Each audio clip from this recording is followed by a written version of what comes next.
সে তো তোমার আপন নয়, তোমার আপন যিনি তিনি শুয়ে আছেন মদিনায়। আল্লাহুম্মা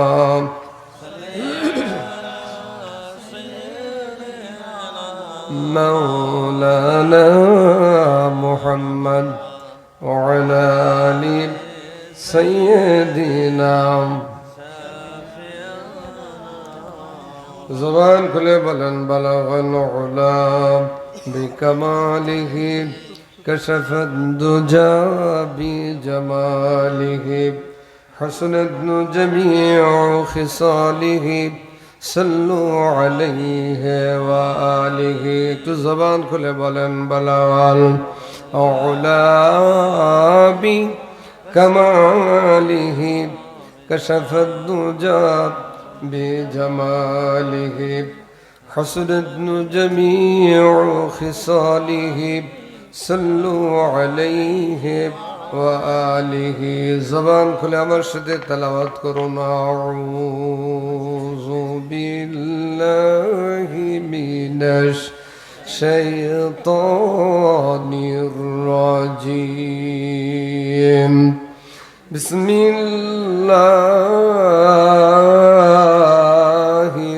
রহমানির রহিম।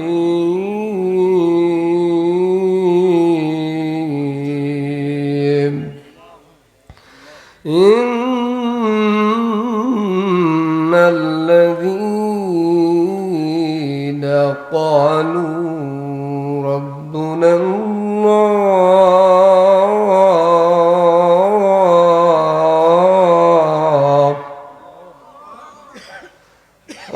الله ثم استقاموا تتنزل عليهم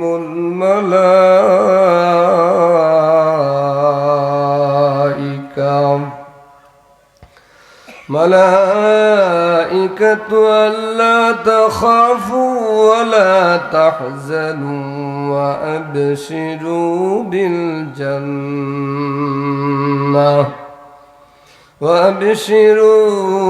بالجنة التي كنتم توعدون.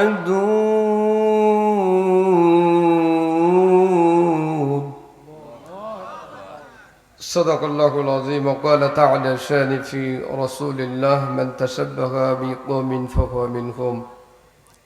জয়পুরহাট জেলার অন্তর্গত পাঁচবিবি থানাধীন পাড়ুইল কাঁঠালতলী ইসলামিয়া ফরকানিয়া মাদ্রাসার উদ্যোগে ঐতিহাসিক ইসলে সব ওজ মাহফিলের সম্মানিত সভাপতি, প্রধান অতিথি, বিশেষ অতিথিদ্বয়, মঞ্চে উপস্থিত দিনদার পরহেজগার ইমানদার ভাইয়েরা, পর্দারতা অগণিতা মা ও বোনেরা, প্রশাসনের কর্মচারী কর্মকর্তাবৃন্দ, সাংবাদিক বন্ধুগণ, দোয়া পাবার আশায় সালাম জানাচ্ছি। আসসালামু আলাইকুম ওয়া রাহমাতুল্লাহি ওয়া বারাকাতুহু। শুকরিয়া আদায় করছি মহান রবের দরবারে, যার অপার অনুগ্রহে, যার দয়ায় কোরআন শোনার জন্য, বলার জন্য, আসার বসার বলবার তৌফিক দান করলেন। প্রভুর দরবারে শুকরিয়া আদায় করছি। সকলে উচ্চ আওয়াজে উচ্চ শব্দে আমার সাথে বলুন আলহামদুলিল্লাহ। শুকরিয়া আদায় করলে নিয়ামত বাড়িয়ে দেন কে? জোরে বলেন এই আল্লাহ শব্দ একটু আওয়াজ দিয়ে বলেন কে? সুতরাং আমরা শুকরিয়া আদায় করতে কৃপণতা করব? তাহলে একটু উজাড় করে দিয়ে বলেন না আলহামদুলিল্লাহ। দরুদ ও সালাম বর্ষিত হোক মানবতার নবী, বিশ্ব নবী, বিশ্ব নেতা, নেতাদেরও নেতা মুহাম্মদুর রাসূলুল্লাহ সাল্লাল্লাহু আলাইহি ওয়াসাল্লাম। সম্মানিত ভাইরা, আমি রাস্তায় যখন আসি, বাজারে যত পরিমাণ মানুষ দেখেছি, এখানেও মাশাআল্লাহ অনেক মানুষ। ওই মানুষগুলোও যদি এসে বসে, আমি মনে করি ঈদগার মাঠে জায়গা হবে না। তা আমি বিশ্বাস করি লোকগুলো সবাই আসবে, একটু ধৈর্য ধারণ করতে হবে, ঠিক কিনা? আর বক্তা একক কণ্ঠে তাদের কান পর্যন্ত আওয়াজ পৌঁছাই দিতে পারবে আমার মনে হয় না। 10-এর লাঠি, তাহলে বোঝাটা সবাই মিলেই নেই। আমি সহ আপনারা ওনাদের কান পর্যন্ত আজকের এই দাওয়াতটা পৌঁছাই দেই যে আসুন। দোকান তো অনেকবার জীবনে অনেক করেছি, কোরআনের মঞ্চ তো আর বারবার প্রতিদিন হয় না, হয় কি? তো জান্নাতের বাগানের এই বাগানে একটু ব্যবসা করার জন্য আসি, পৌঁছে দিতে পারবেন? দেন দেখি লিল্লাহি তাকবীর। পিছনের ভাইরা খুব চালাক, তো এই জন্য খুব স্লোগানটা আওয়াজটা দেয় নেই, কারণ হলো আগের দিয়ে চলুক, মনে করছেন কি তাই না? আমরা সবাই মিলে আওয়াজ দিলে আমার মনে হয় গোটা 5 বিবির কম্পন শুরু হয়ে যাবে। আল্লাহ নামে তাকবীর দিতে কোনো তো অসুবিধা নেই, কারণ এটা কোনো দলীয় তাকবীর। তাহলে সবাই মিলে বলেন লিল্লাহি তাকবীর।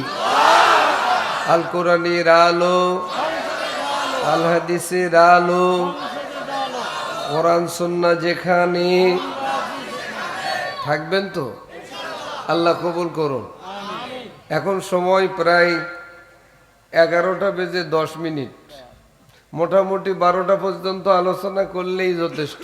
আমার পূর্বের বক্তা আমার শ্রদ্ধেয় বড় ভাই, অত্র এলাকার কৃতি সন্তান মাওলানা আবুজার ভাই অত্যন্ত জ্ঞানগর্ভ গুরুত্বপূর্ণ আলোচনা করেছেন। আর ওনার পরে ওয়াজ থাকে আমার মনে হয় না, যা ওয়াজ হয়াই গেছে। এখন আমার জন্য একটু বসে আছেন মুক্তাসার দোয়া, আমিও একটু দোয়া নেবার জন্য রংপুর থেকে আসতেছি। আপনারা আমাকে একটু দোয়া দিবেন, আর আপনাদের জন্য আমার দোয়া আছে ইনশাআল্লাহ। সম্মানিত ভাইয়েরা, আর ভূমিকা লম্বা না করে ওয়াজ করাই ভালো। ওই যে যারা দাঁড়িয়ে আছেন যুবক ভাইরা, সামনে অনেক ফাঁকা জায়গা আছে, আপনাদের দৃষ্টি আকর্ষণ করে বলি, কারণ 5 বিবির মানুষ তো আমার কলিজার মানুষ। আর 5 বিবিতে যত ওয়াজ আজাদি করছে, এত ওয়াজ বাংলাদেশের কোনো বক্তা করছে বলে আমার মনে হয় না। কারণ আপনাদের যে ভালোবাসা, এ ভালোবাসা তো আসলে ভোলার মতো না। আমার কি ভালোবাসা আপনার প্রতি নাই? অবশ্যই আছে, আর ভালোবাসার টানে আমি আসছি আলহামদুলিল্লাহ। তাই আমি ভাইদেরকে দৃষ্টি আকর্ষণ করে বলবো, একটু বসেন না ভাই, দাঁড়িয়ে থাকবেন না। দাঁড়িয়ে থাকলে একটু কষ্ট হয়, আসলে অনেকক্ষণ ধরে বসে আছেন তো। আমি একটু আপনাদেরকে একটু কষ্ট দিয়ে শুরু করে দেব। সবাই উঠে একটু দাঁড়ান তো, সবাই উঠে একটু দাঁড়ান, দাঁড়ান, একটা তাকবীর দেন, লিল্লাহি তাকবীর। জি জি, এইরকম করেন দেখে একটু হ্যাঁ হেলানি দেন, কোমর টমর করলে একটু সোজা হোক। কেউ দেশ স্বাধীন হলো 54-55 বছর, এত ওয়াজ হলো, সমাজের পরিবর্তন কোথায়? অর্থাৎ আমাদের স্বভাবে আমরা চেঞ্জ করতে পারিনি। এত নর্মাটিভ বললে তো হবে না। ওয়াজ দিয়ে খালি আওয়াজই হবে, শব্দই হবে, পরিবর্তন হবে না। এই জন্য পরিবর্তনের লক্ষ্যে আল্লাহ যা বলে তা বাস্তবায়ন করতে হবে। এতে আপনার উপরে অনেক জুলুম আসবে, আপনার উপরে নির্যাতন আসবে, এমনকি আপনার জেলও হতে পারে, ফাঁসিও হতে পারে। কার পথে থাকলে? আল্লাহর পথে থাকলে এগুলা হতেই। আর এটা পরীক্ষা মনে করবে আল্লাহর বান্দারা। এত নর্মাল বললে হবে না তো, আওয়াজ দিয়ে বলেন। এই 54-55 বছর ধরে ওয়াজ, গত বছরও কম ওয়াজ হয়নি, এখনো হতেই আছে। তো পরিবর্তনটা কোথায়? আমরা এ পর্যন্ত পরিবর্তন পারি নাই। আমরা মুখে যা বলি, কাজে তা করি, আমরা সব চেঞ্জ করব, কিন্তু না, ওই আগেও যা এখনো তা। অর্থাৎ যে জাতি নিজের ভাগ্যকে নিজে পরিবর্তন করে না, ওই জাতির ভাগ্য আল্লাহ নিজে পরিবর্তন করে না। অতীতেও মার খাইছেন, এখনো খাবেন, পরিবর্তন না হওয়া পর্যন্ত খাটেই থাকবেন। এই জন্য আসুন আমরা পরিবর্তনের লক্ষ্যে কিছু আলোচনা করি ইনশাআল্লাহ। আমি যে আয়াতে কারিমা তেলাওয়াত করেছি, এই আয়াতে কারিমা তেলাওয়াত শুধু আমি করি নাই, যার উপরে কোরআন নাজিল করা হয়েছে তিনি কে? মানে আল্লাহর উপরে কোরআন নাজিল হয়েছে। আল্লাহ, এইদিকে তাকান, নবীর উপরে নাজিল হয়েছে আলহামদুলিল্লাহ। কত বছরে? 23 বছর। আলহামদুলিল্লাহ বলেন। বিভিন্ন প্রেক্ষাপটকে সামনে নিয়ে এই কোরআন নাজিল করা হয়েছে। সেই নাজিলকৃত সূরা সূরায়ে হামিম সিজদা, ছোট্ট একটা আয়াতে কারিমা তেলাওয়াত বিশ্বনবী মুহাম্মদুর রাসূলুল্লাহ বলুন না সাল্লাল্লাহু আলাইহি ওয়াসাল্লাম মসজিদে নববী কার ঘর? জোরে কোন।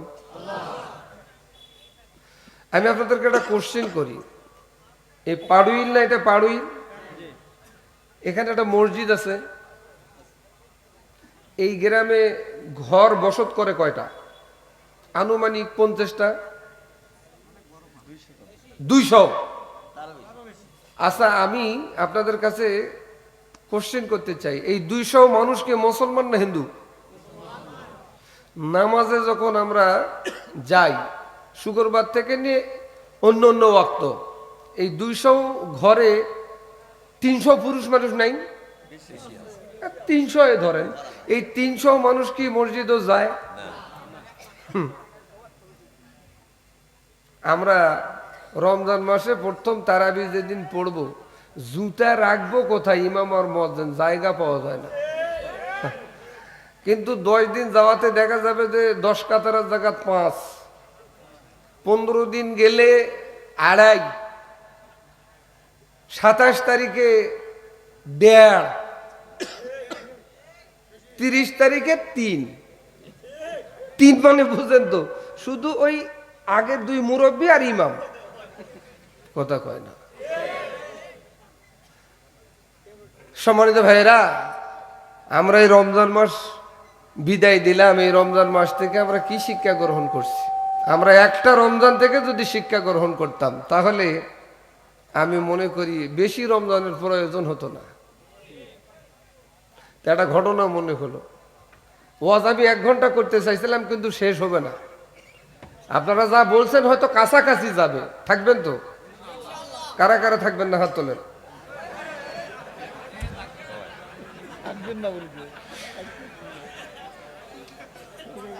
বাবাজি বসেন, আপনারা থাকবেন আমি বিশ্বাস করি আলহামদুলিল্লাহ। এই এখন যে ফোরকানিয়া মাদ্রাসা হয়েছে, হাফিজিয়া মাদ্রাসা হয়েছে, আলিয়া মাদ্রাসা আছে না, এত মাদ্রাসা কিন্তু আজ থেকে 60-70 বছর পূর্বে ছিল না। ওই নোয়াখালী থেকে হুজুরেরা, কুমিল্লার হুজুরেরা যতক্ষণে আসতো ততক্ষণে আনাকুম উনাকুম বুনাকুম তিনাকুম তুনাকুম, এছাড়া কিন্তু কোনো হুজুর ছিল না। তো এক হুজুর আসছে এক এলাকায়, দক্ষিণবঙ্গ থেকে উত্তরবঙ্গে এসে দেখেন বৃহৎ একটা গ্রাম। এই গ্রামে মাগরিবের ওয়াক্তে কেউ নামাজে গেলেন না, তো উনি এককভাবে নামাজ আদায় করলেন। তো হঠাৎ করে রাস্তা দিয়ে একটা লোক যাচ্ছিল, ডাক দিয়ে বলতেছেন বাবা, নামাজ শেষ করে বলতেছেন বাবা তোমরা নামাজ পড়ো না? বলছেন হুজুর নামাজ আবার কি? সুবহানাল্লাহ কবেন না, নামাজ কি এটাই বুঝো না? তো বলতেছেন বাবা ঠিক আছে, আমি তো মুসাফির মানুষ, অনেক দূর থেকে আসছি, তোমরা নামাজ যেহেতু বুঝো না, এরকম তো ডিজিটাল কারেন্ট ছিল না, আগে ল্যাম্পো বুঝেন? আপনাদের বাতি বলে, হেরিকেন বুঝেন? তো এগুলো না আগে ছিল, কুপি যেটাকে বলা হয়। সম্মানিত ভাইরা, হুজুর বলতেছেন বাবা তাহলে তোমরা এসার সময় গ্রামে খবর দাও, একটা হুজুর আসছে তোমাদেরকে নামাজ শিখাবে। যদি কেউ শিখাইতে চায় তো মানুষ আগ্রহ করে হলেও বিনা পয়সা একটু শিখতে চায়। কিন্তু আপনি অঙ্ক ইংরাজি পড়বেন, মাশাআল্লাহ 2000 টাকা বেতন দিবেন, উস্তাদি যখন বক্তব্য পড়াবে 1 পা চাউল আপনার জোটে না, হ্যাঁ সবগুলো হুজুরেরাই খাবে, কথা কয় খালি হুজুরেরাই খাবে। আরে অঙ্ক ইংলিশ পড়ে আপনাকে বলতেছেন যে ফায়দা নেই, অবশ্যই ফায়দা আছে, আপনি ফায়দা হাসিল করেন, কিন্তু আপনার দুনিয়াবি এবং আখিরাতের ফায়দা হলো কোরআন। আপনি 1 পা চাউল দিলে আপনি হুজুরের উপর হিংসা করতেছেন, 2000 টাকা দিতেছেন, 2500 টাকা দিতেছেন, 5000 টাকা দিতেছেন 12 দিনে, আর 1 মাসে 1 পা চাউল তাও দেয় না। তো আগ্রহ সহকারে গ্রামের সকল মানুষকে দাওয়াত দিয়েছেন, হুজুর আসছে নামাজ শেখাবে, সবাই আসছে। তো হুজুর এখন বলতেছেন, বাবা তোমরা কাতার হও, কাতার বুঝেন তো, লাইনে দাঁড়াও, কাঁধে কাঁধে কাঁধ মিলাও, অর্থাৎ পায়ের গোড়ালির সাথে গোড়া মিলাও।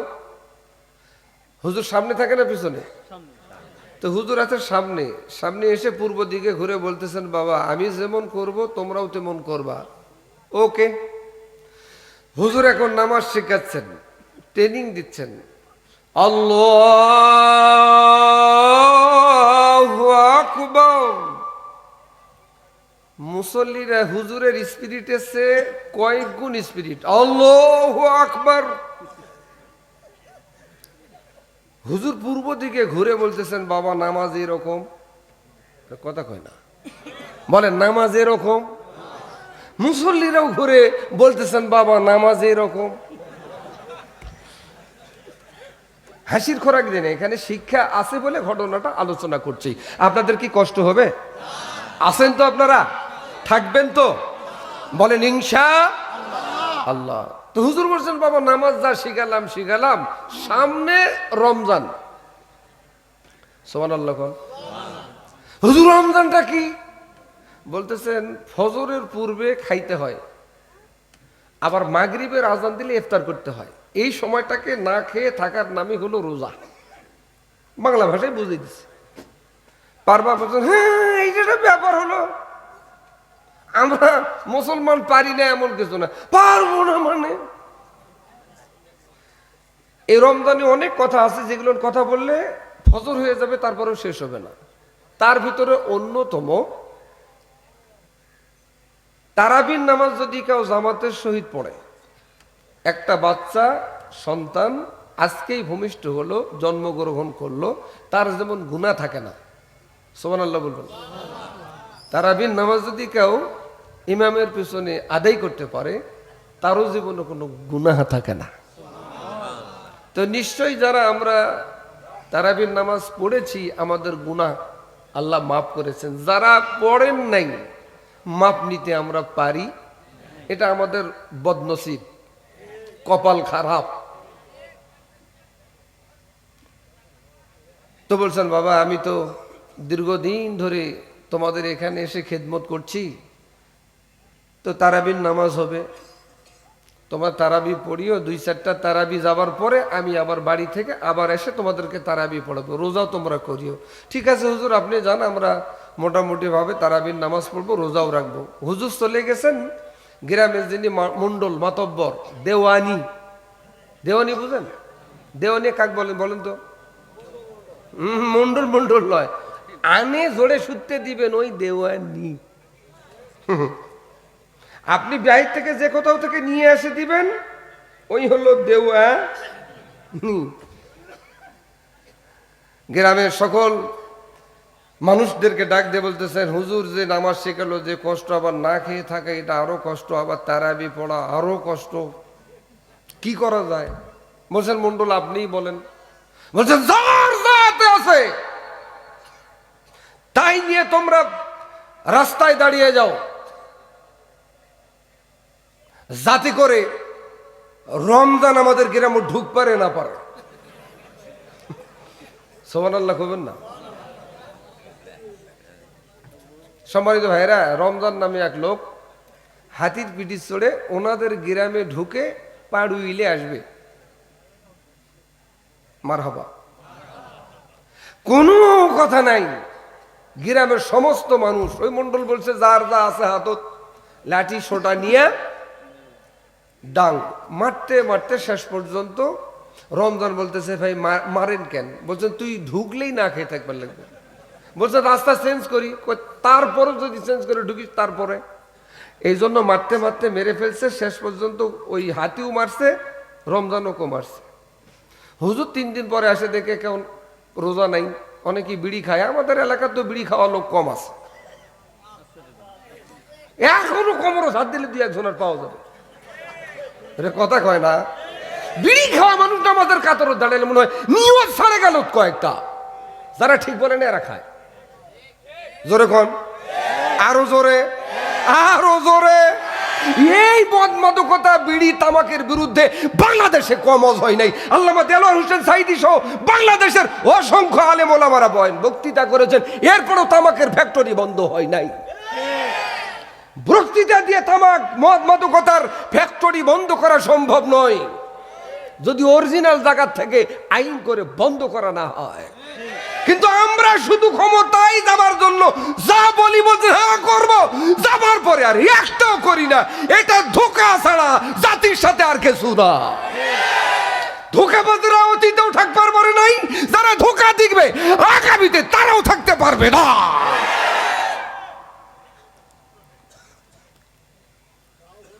কষ্ট হবে। এদিকে তাকান,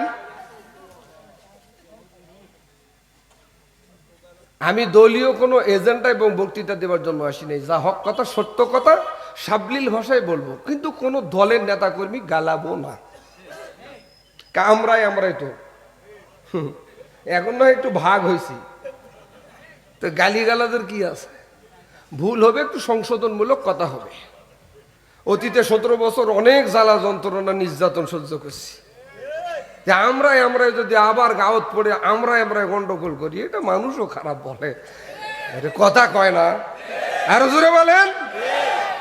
সেই বলে একবারে খালি আপনারা গাও চড়বেন আর ধাক্কা দিবেন, মারবেন, আমরা কিছুই বলবো না। অত সুপিও আবার না, অত সুপির ভাতও নেই।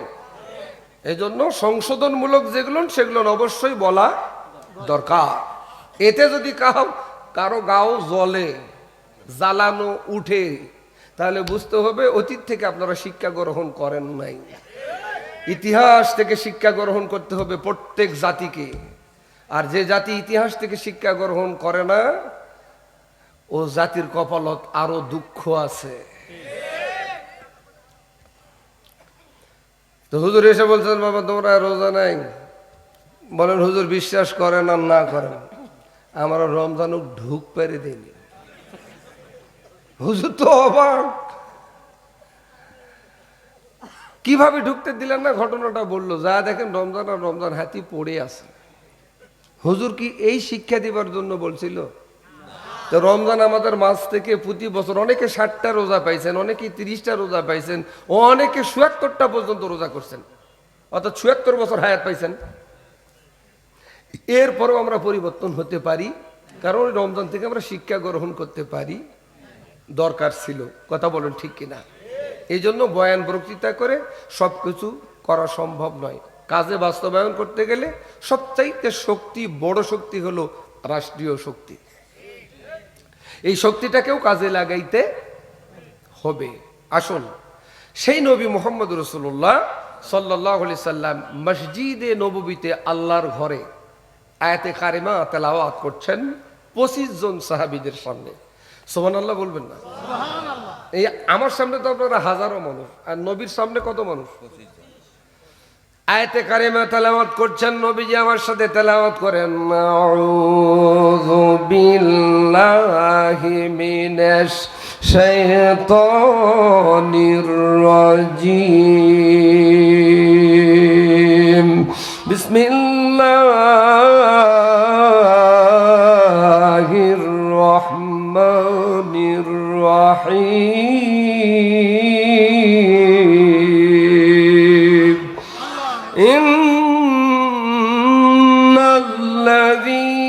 ইন্নাল্লাযীনা ক্বালু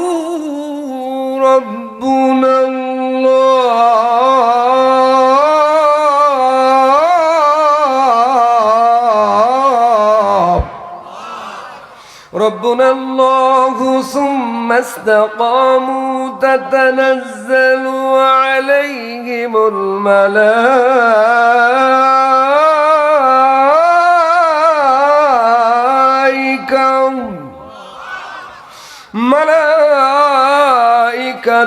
ألا تخافوا ولا تحزنوا وأبشروا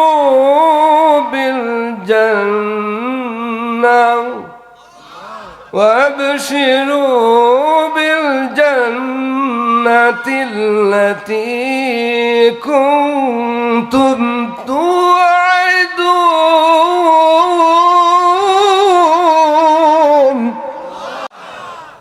নবীজি আয়াতে কারিমা তেলাওয়াত করছেন, চোখের পানিগুলো টস টস করে বুক বয়ে বয়ে মসজিদে নববীতে পড়ছে।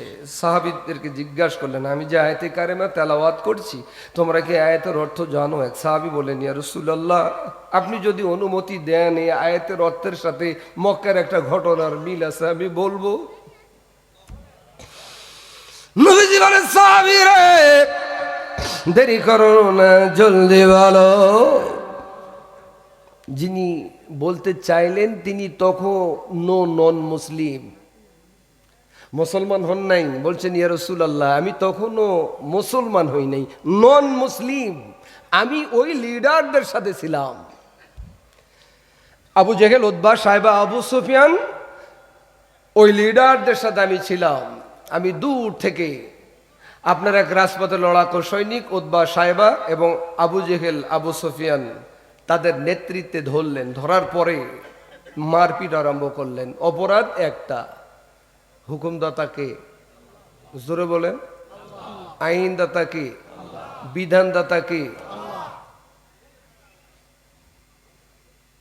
বলছেন, ইয়া রাসূলুল্লাহ, উতবা সাহেবা মারতে মারতে শরীর থেকে যখন রক্তগুলো টস টস করে সাহাবীর গা থেকে পড়ে, একটা কথা বলে, এখনো সময় আছে, আল্লাহ এবং তার নবীরে ভুলে যাও, জানে বাঁচাই দেব। সাহাবী ডাক দিয়ে বলে, আরে উতবা রে সাহেবা, আবু জেহেলের 5-6টা গোলাম আর দালালেরা, আমি জীবন দিব, প্রয়োজন বোধে শহীদ হয়ে যাব, বিনিময়ে আমার আল্লাহ আর রাসূলকে ভুলে যাব না। এমন সিদ্ধান্তের কথা যখন জানাই দিলেন, লোকটার ঈমান আছে না নাই? আর আমাদের হুমকি দিলে আমরা আন্দোলন বাড়াই না। আর যারা প্রকৃত ঈমানদার, হুমকি ধুমকি, ফাঁসির মঞ্চ, জেল, জরিমানা, মামলা হামলার ভয় করে। যে জাতি জীবন দিয়ে ইসলামকে বিজয় করার ঘোষণা দিতে পারে, ডিক্লারেশন দিতে পারে, সেই জাতিকে হুমকি দিয়ে দমিয়ে রাখা সম্ভব হতে পারে না। আমরা তো সেই জাতি, আমরা মাথা নিচু করার জাতি নয়, উঁচু করে দাঁড়াবার জাতি। ইনশাল্লাহ আগামীর দিনটাই হবে মুসলমানের মাথা উঁচু করে দাঁড়াবার দিন। হতাশ হচ্ছেন, নিরাশ হচ্ছেন? হতাশ হবার কারণ নাই, নিরাশ হবার কারণ নাই। সফলতা আমাদেরই আসবে ইনশাআল্লাহ। এই বিজয়ের হাসি আমরাই হাসবো ইনশাআল্লাহ। নবীজি বলছেন, সাহাবী, তারপর কি ঘটনা ঘটলো? বলছেন, ইয়া রাসূলুল্লাহ, ইয়া হাবিবাল্লাহ, এমন সিদ্ধান্তের কথা যখন জানাই দিল, আবু জেহেল ডাক দিয়ে বলছেন, বুঝতে পেরেছে এত ছোট শাস্তির সম্মুখীন করে ইসলামী আন্দোলন বন্ধ করা সম্ভব। কি করতে হবে? বলছেন, সাহাবী রে, এত ছোট শাস্তির সম্মুখীন করে ইসলামী আন্দোলন বন্ধ করা সম্ভব নয়। কি করতে হবে লিডার বলুন? বলছেন, ফাঁসির মঞ্চ তৈরি করো। এই ফাঁসির মঞ্চ তৈরি করো, ফাঁসির মঞ্চে তারে মারা হবে এবং দৃষ্টান্তমূলক শাস্তির সম্মুখীন যদি করা হয়, মোহাম্মদ আর মোহাম্মদের দলে মানুষ খুঁজে পাওয়া যাবে না। নাউজুবিল্লাহ বলবেন না? ফাঁসির মঞ্চে মারা হয়েছে আমাদেরকেও, এরপরেও ইসলামী আন্দোলনের নেতা কর্মী বাড়ছে না কমছে? এবারেই প্রমাণ। সুবহানাল্লাহ বলবেন না? মনে করছেন আমরা দমিয়ে গেছি? না, আলহামদুলিল্লাহ। সম্মানিত ভাইয়ের, এমন সিদ্ধান্তের কথা যখন জানাই দিলেন, উতবা আর সাইবা ফাঁসির মঞ্চ তৈরি করলেন, রেডি করলেন। সাহাবীকে ফাঁসির মঞ্চে নিয়ে আসা হলো। উতবা সাইবা ফাঁসির মঞ্চে রয়ে গেল। সাইবা মঞ্চ থেকে নেমে গেল, উতবা মঞ্চে রয়ে গেল। ডাক দিয়ে বলেন, সাহাবী রে, এখনো সময় আছে, ফাঁসির মঞ্চে জীবন দিবা না আল্লাহ তার নবী মুহাম্মদ রে ভুলে যাবা? বলছেন, এরকম একটা ফাঁসির মঞ্চ নয়, লক্ষ ফাঁসির মঞ্চ আমার জন্য তৈরি করবা।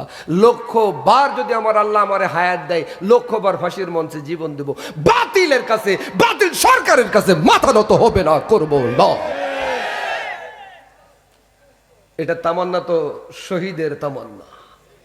এই জন্য আমার এক ভাই আজকে বলেছেন, হুজুর আপনার ওই শাহাদাতের তামান্নার গানটা আমরা শুনবো। বলবো?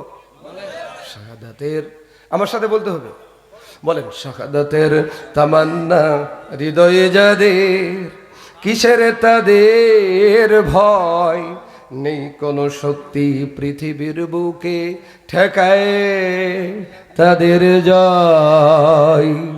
শাহাদাতের তামান্না হৃদয়ে যাদের, কিসের তাদের ভয়, নেই কোনো শক্তি পৃথিবীর বুকে ঠেকায় শহীদদের জয়।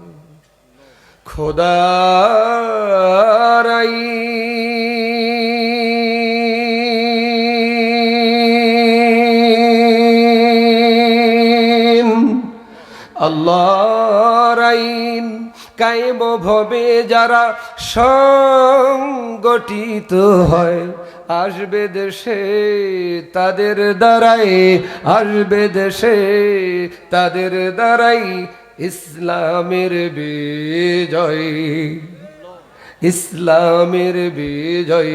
শাহাদাতের তামান্না হৃদয়ে যাদের, কিসের তাদের ভয়, নেই কোনো শক্তি পৃথিবীর বুকে ঠেকায় আলেমদের জয়, ঠেকায় শহীদদের জয়। ভুলে গেলি কি রে পৃথিবী সেই রক্তারক্তি, ভুলে গেলি কি রে পৃথিবী সেই রক্তারক্তি, আমরাই চির কাফিরের সাথে বিজয়ের শক্তি। ভুলে গেলি কি রে পৃথিবী সেই রক্তারক্তি, আমরাই চির কাফিরের সাথে বিজয়ের শক্তি। শাহাদাতের তামান্না হৃদয়ে যাদের, কিসের তাদের ভয়, নেই কোনো শক্তি পৃথিবীর বুকে ঠেকায় আজাদের জয়, ঠেকায় শহীদদের জয়।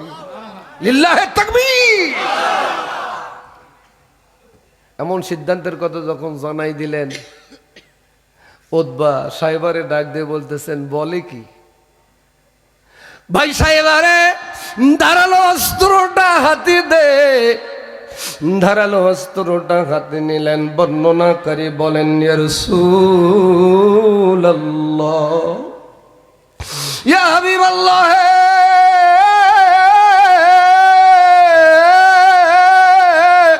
আমি দূর থেকে তাকালাম, সাহেবা যখন উতবারে ধারালো অস্ত্র হাতে দিল, দূর থেকে দেখেন, বর্ণনাকারী বলেন, ইয়া রাসূলুল্লাহ, উতবা ডান হাতের বাহুর উপরে এমন একটা কষাঘাত করলো, চোট মারলো, হাতটা কেটে যখন মঞ্চে পড়ে গেল, থিমকি দিয়া রক্তগুলো পড়তে লাগলো।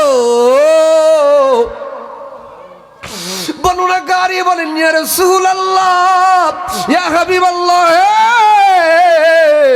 হাত যখন কেটে মঞ্চে পড়ে গেল, মঞ্চ লালে লাল, তখন পর্যন্ত চোখের দিকে তাকালাম, মুখের দিকে তাকালাম, চোখে কোনো পানি নাই, মুখে মিষ্টি হাসি। বলেন আল্লাহু আকবার। নবী কান্দে, নবীর সাহাবারা মসজিদে নববীর ভিতরে কান্নার রোল পড়ে যায়। কি অপরাধ? আমার নবী বলে, কি অপরাধ? শুধুমাত্র কেবলমাত্র একটা অপরাধ, আল্লাহ তার নবীকে মেনে নেওয়া। আজ ইসলামী নেতৃবৃন্দর কি অপরাধ? শুধুমাত্র কেবলমাত্র একটা অপরাধ, আল্লাহ তার নবীকে মেনে নেওয়া। কথা বলেন, কথা ঠিক কিনা? এমন সিদ্ধান্তের কথা যখন জানাই দিলেন, নবী সাহাবীকে লক্ষ্য করে বলছেন, সাহাবী, তারপর কি ঘটনা ঘটলো? বলেন, ইয়া রাসূলুল্লাহ, ইয়া হাবিবাল্লাহ, উতবা মঞ্চ থেকে নেমে গিয়ে সাহেবা মঞ্চে উঠলো, এসে বলেন, একটা হাত কেটে দিয়েছি, এখনো এক হাত দুই পা, জীবনটা জানটা ফাঁসের মঞ্চে তোমার জীবিত আছে। বলতেছেন, আরো একটা হাত দিতে পারি, দুটা পা দিতে পারি, ফাঁসির মঞ্চে তো গলার রশি বসা নই, কখন কোন সময় আমার জান চলে যাবে, আমি রেডি, আমি রাজি। মারহাবা বলেন। এমন সিদ্ধান্তের কথা যখন জানাই দিলেন, বনুরা গাড়ি বলেন ইয়া রাসূলুল্লাহ ইয়া হাবিবাল্লাহ। এবার সাহেবের আগে রাগান্বিত হইয়া উৎবারে বলেন, রে উতবা দেরি করো না, ধারালো অস্ত্রটা দাও।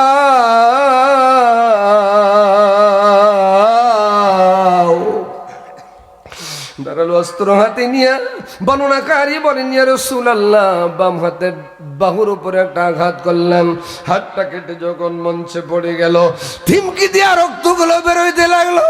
তখন পর্যন্ত আমি চোখের দিকে তাকালাম, মুখের দিকে তাকালাম, চোখে কোনো পানি নাই, মুখে মিষ্টি হাসি। নবী কান্দে, নবীর সাহাবারা কান্দে। বর্ণনাকারী বলেন ইয়া রাসূলুল্লাহ ইয়া হাবিবাল্লাহ, সাহেবা মঞ্চ থেকে নেমে গেল। আবু জেহেল রাষ্ট্রপতি নিজে মঞ্চে এসে বলতেছেন, এখনো সময় আছে, 2টা হাত কেটে দিয়েছি, আমার কাছে প্রাণ ভিক্ষা চাও, রাষ্ট্রপতি হিসাবে তোমারে আমি মাফ করে দিব, ফাঁসির মঞ্চ থেকে বাঁচাই দিব। বলেন আমি তো কোনো অপরাধ করি নাই, আমি প্রাণ ভিক্ষা চাবো কেন? আমার দেশের নেতৃবৃন্দুর কাছেও এমন প্রস্তাব দেওয়া হয়েছিল। ওনারা এক বাক্যে বলেছেন, অপরাধের সাথে আমরা জড়িত ছিলাম না, অপরাধ করি নাই, সুতরাং আমরা ওই সরকারের কাছে মাথা নত করতে রাজি নই, আমরা ক্ষমা চাইতে রাজি নই। প্রয়োজন বোধে এই ফাঁসির মঞ্চে 1বার 2বার নয়, লক্ষবার জীবন দিতে রাজি। শহীদের তামান্না আমাদের হৃদয়ে আছে, শহীদ হতে চাই, এই কামনা আমাদের মাঝে আছে, কিন্তু বাতিলের কাছে মাথা নত করতে আমরা রাজি নই। আমাদের নেতৃবৃন্দু মাথা নত করে নাই, তার প্র্যাকটিক্যাল প্রমাণ এই স্বাধীন ও সার্বভৌম বাংলাদেশ। সেই ব্যক্তিগুলোকে মতিউর রহমান নিজামী রাহিমাহুল্লাহু তাআলা, মীর কাসেম আলী, কাদের মোল্লা, কামরুজ্জামান, আলী হাসান মোহাম্মদ মুজাহিদ, মারহাবা বলবেন না? শেষ পর্যন্ত এটিএম আজহার ভাইকে তো দিবে, শেষ পর্যন্ত আল্লাহ নির্দোষ প্রমাণিত করে বাহির করেছে। সুবহানাল্লাহ বলবেন না? আল্লামা দেলওয়ার হোসেন সাইদিও বেঁচে থাকলে বাড়াইতো, কিন্তু ক্লিন করে ষড়যন্ত্র করে জেলখানার থেকে বাহির করে বিষ প্রয়োগ করে তাকে হত্যা করা হয়েছে, যেমন হত্যা করা হয়েছে ইমাম আজম আবু হানিফা রহমতুল্লাহ আলাইহিকে। কথা বলেন ঠিক কিনা?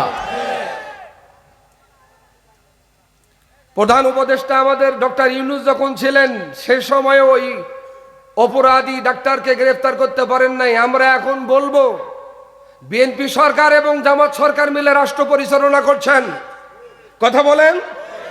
আমার দাবি হলো, 2 দলের কাছে আল্লামা দেলওয়ার হোসেন সাইদি শুধু বাংলাদেশের রত্ন ছিল না, আমি মনে করি গোটা পৃথিবীর জন্য একটা নিয়ামত। সেই শক্তিকে অপশক্তিরা যখন ক্লিন করে বিষ প্রয়োগ করে হত্যা করেছে, এ পর্যন্ত ওই ফ্যাসিস্টের ওই দালাল ডাক্তারকে গ্রেফতার করার সাহস সুযোগ তোমাদের হয় নাই।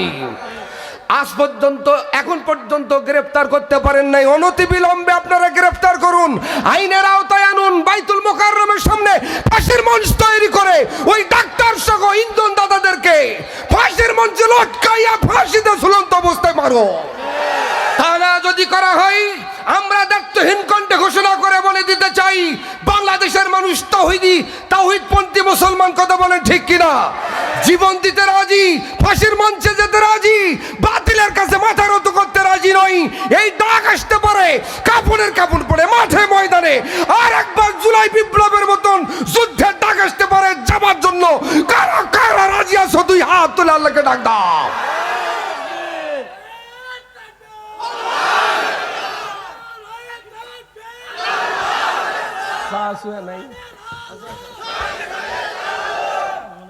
আলহামদুলিল্লাহ। কষ্ট হচ্ছে কি আপনাদের? আছেন তো আপনারা? 12টা বাজতে আর 15 মিনিট। আপনাদের পোলাও হচ্ছে আরো 3 ঘন্টা, আরো 3 ঘন্টা থাকবেন সর্ব। আলহামদুলিল্লাহ বলেন। এইদিকে তাকান। কষ্ট যদি হয় আমাকে বলবেন, মুনাজাত করতে 1 মিনিট দেরি হবে না, কারণ আমি ওই তেলতলা হুজুর না। আলহামদুলিল্লাহ। সম্মানিত ভাইয়েরা, দিনেও প্রোগ্রাম, রাতেরও প্রোগ্রাম। আমাদের তো খালি প্রোগ্রামের উপরে প্রোগ্রাম, কত চলে। এদিকে দেখান, আবু জাহেল এসে এমন প্রস্তাব দেয়, বলতেছেন আমি তো অপরাধ করি নাই, প্রাণ ভিক্ষা চাবো কেন? সুবহানাল্লাহ বলেন। আবু জাহেল ডাক দিয়ে বলেন, রে ওদবার এ সাহেবা, আর দেরি করিস না রে, ধারালো অস্ত্রটা আবু জাহেলের হাতে দিয়া দে। বর্ণনাকারী চোখের পানি ছেড়ে দিয়া বলেন, ইয়া রাসূলুল্লাহ, ইয়া হাবিবাল্লাহ, আমি দূর থেকে তাকালাম, আবু জাহেলের হাতে উতবা সাহেবা ধারালো অস্ত্র দিলেন। আমার দিকে তাকান, পায়ের দুইটা উরু পর্যন্ত আবু জাহেল এমন ভাবে কেটে দিচ্ছেন।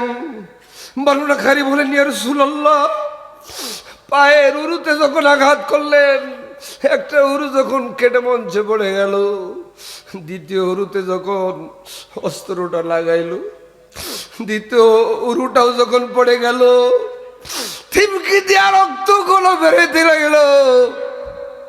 আমি তখন পর্যন্ত চোখের দিকে তাকালাম, মুখের দিকে তাকালাম গো, চোখে কোনো পানি নাই, মুখে মিষ্টি হাসি।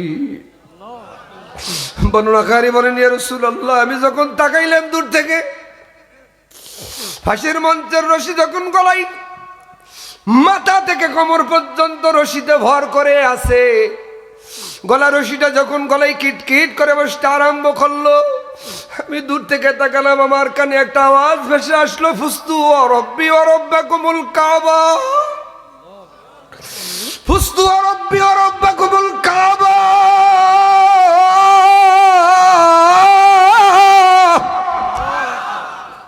রে আবু জাহেল, রে উতবার সাহেবা,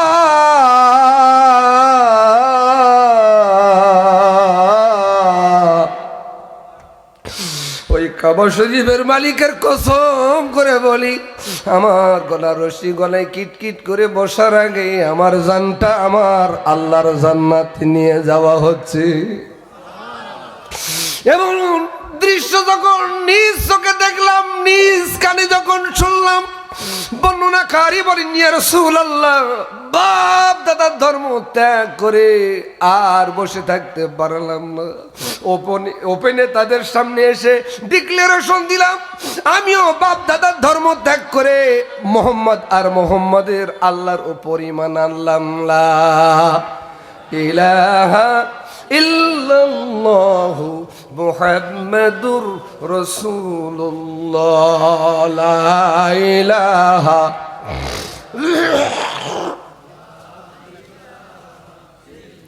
লা ইলাহা ইল্লাল্লাহু মুহাম্মাদুর রাসূলুল্লাহ।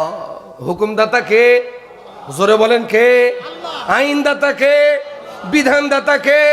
সমস্ত কর্তৃত্ব নেতৃত্বের মালিক কে? এমন ডিক্লারেশন দেওয়াই ওই নব মুসলিমকেও তারা ধরলো, জানে মারলো না, সবাই রে তো জানে মারবে, কাউরে ধরবে, কাউরে মারবে, কাউরে ছাড়বে। এটাই দুনিয়ার রীতি আর নীতি, অতীতেও ছিল, এখনো আছে।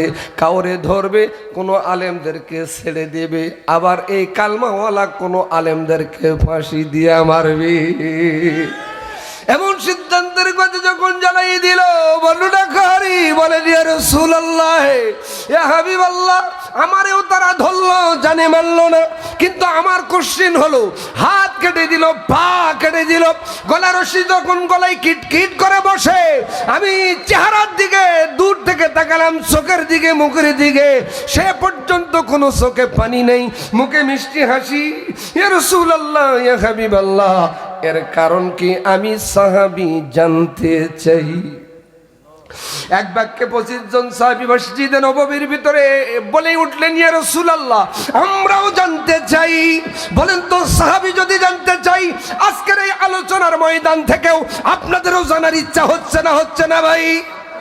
আমি ঘটনাটা বলবো নিশ্চয়ই, কিন্তু যিনি বর্ণনা করলেন তার নাম হলো, ইসলাম গ্রহণ করার পরে নাম হলো সাঈদ ইবনে আমের। সুবহানাল্লাহ বলেন। আরো জোরে বলেন সুবহানাল্লাহ। এই সাইদ ইবনে আমের ইসলাম গ্রহণ করার পরে আবু বকরের খেলাফতকালে তাকে নতুন নেতৃত্বের কোনো আসনে আসন্নিত করা হয় নাই। অর্ধ জাহানের খলিফাতুল মুসলিমিন আমিরুল মুমিনিন হযরত ওমরের আমলে হিমসের অথবা পারস্যের গভর্নর নিয়োগ দেওয়া হয়। জোরে কন্না সুবহানাল্লাহ। আমাদের তো সামনে নির্বাচন, তোমার ভাই আমার ভাই উল্লুক ভাই কথা কয় না, কত নেতা আসবে, রাত 12টায় বোতল খায় বউরে বলে খালাম। যারা ঠিক বলেনি তারা ওই তরিকার লোক। জোরে বলেন। আমার আপনার আমানত নিয়ে যত অপকর্ম করবে সমস্ত অপকর্মের দায় আমাকেও নিতে হবে। তা আমরা কি চাবো? যদি না চাই তাহলে অবশ্যই আমরা ওই লোকদেরকেই সমর্থন করব যে লোক আল্লাহওয়ালা, নবীওয়ালা, রাসূলওয়ালা। কথা বলেন, কথা ঠিক কিনা? সম্মানিত ভাইয়েরা, এই সাইদ ইবনে আমেরকে পারস্যের গভর্নর করা হলো, নেতা নিয়োগ দেওয়া হলো। আমিরুল মুমিনিন হযরত ওমর কেমন নেতা নিয়োগ দিলেন? আজ ওমর নাই, ওমরের উত্তরসূরি আমরা যদি এমন নেতা নির্বাচন করতে পারি, যা বলবো তা গিয়া সংসদে বাস্তবায়ন করব। কথা বলেন ঠিক কিনা? কিন্তু এমন নেতা নিয়োগ দিচ্ছি আমরা, যা বলি ওখানে যা উল্টাটা। চা দিবেন, এক কাপ দিলে এটা বেআইনসাফি হয়। আসছি তখন আমিই খাই, কষ্ট হচ্ছে আপনাদের? আমিরুল মুমিনিন নিয়োগ দিলেন নেতা। আলহামদুলিল্লাহ বলেন। এই যে আমাদের এখানে কতগুলো নেতা দেখলাম। চেয়ারম্যান প্রার্থী আমাদের তো আজকের প্রধান অতিথি রানিং চেয়ারম্যান আনোয়ারুল ইসলাম চৌধুরী, আল্লাহ কবুল করুন। বিশেষ অতিথি আব্দুল হাকিম, সভাপতি ধরনজি ইউপিবিএনপি, আলহামদুলিল্লাহ, আল্লাহ কবুল করুন। এরপরে বক্তার তালিকা তো বাদেই দিলাম, আমন্ত্রিত অতিথির ভিতরে সবগুলো চেয়ারম্যান প্রার্থী, আলহামদুলিল্লাহ। সর্বনা সাজিদুর রহমান সরকার, আলহামদুলিল্লাহ, উনিও আপনাদের মনে হয় চেয়ারম্যান পদপ্রার্থী ধরনজি ইউনিয়নের। উনি আমাকে ফোন দিয়েছিলেন কিন্তু উনি আসতে পারেন নাই, উনি একটা বিশেষ মিটিং এর কারণে উনি আন্তরিকভাবে দুঃখিত এবং আমার মাধ্যমে আপনাদেরকে সালাম দিয়েছে। আসসালামু আলাইকুম ওয়া রাহমাতুল্লাহ। ওনার জন্য একটু দোয়া করতে পারবেন না? এবং যারা যারা এসছেন তাদের সকলের জন্য আমার প্রাণ ভরা দোয়া। কেউ বেজার হোক এটা আমি চাবো না, কারণ আল্লাহ যাকে মনোনীত করবেন, যোগ্য হিসাবে সিলেক্টেড করবেন, আল্লাহ যেন তাকে দিয়ে আপনাদের খেদমত করার তৌফিক দান করে। আমি কি কারো একক দোয়া করলাম? আল্লাহ যাকে মনোনীত করে আপনাদের জন্য, খেদমতের জন্য, আল্লাহ যেন তাকে সিলেক্টেড করে, আমিন। সম্মানিত ভাইয়েরা, এবার পারস্যের গভর্নর হিসেবে নিয়োগ দেওয়াই আমিরুল মুমিনিন ওমর বলতেছেন, আমারে 3টা অথবা 4টা তালিকা দিতে হবে। আমি কিছুদিন পরে আপনার পারস্য অথবা হিমসে যে একটু সফর করব, ঘুরে ঘুরে দেখব। জি স্যার, তাই দেওয়া হবে। উমর কিছুদিন পরে পারস্য অথবা হিমসে গেলেন, যাবার পরে একটা তালিকা দিলেন। 1 নম্বর তালিকা হলো এতিম, মারহাবা বলেন। 2 নম্বর হলো বিধবা, 3 নম্বর হলো মিসকিন, 4 নম্বর হলো গরিব। এই 4টা তালিকা দেওয়া হলো। এই তালিকাগুলোর মেম্বার, চেয়ারম্যান, এমপি, মন্ত্রী সবার কাছে কিন্তু আছে। কথা কয় না, আছে না নাই? কিন্তু প্রকৃত পক্ষে যারা গরিব তাদের তালিকার নাম নাই। এখন বয়স্ক ভাতার কাঠ খায় 10 বিঘা জমি যার থাক, তার মনে হয়েছে ওর দল করে। আরে কথা কয় না? দল মত বর্ণ ধর্ম নির্বিশেষে আপনি প্রকৃত পক্ষে ভোটে আমানত নিয়ে আপনি যখন সংসদে গেছেন, এমপি হয়েছেন, মন্ত্রী হয়েছেন, চেয়ারম্যান হয়েছেন, যে যে চেয়ারেই বসছেন, আপনার দায়িত্ব হলো প্রকৃত দল মত নির্বিশেষে যিনি গরিব তিনি হকদার। আমার দল করে নাই, আমার ভোট দেয় নেই বলে তাকে দিব না তা না, তাহলে এটা তো আপনার বেইনসাফি। আমরা তো ইনসাফ এবং আদলের ভিত্তিতে সমাজ রাষ্ট্র চলুক, এই স্লোগানই তো আমাদের। কথা বলেন, কথা ঠিক কিনা? এই স্লোগান যতদিন বাস্তবায়ন হয়নি ততদিন পর্যন্ত আন্দোলন চলবেই। জোরে বলেন, কথা বলেন ঠিক কিনা? এই আন্দোলন চলতেই থাকবে।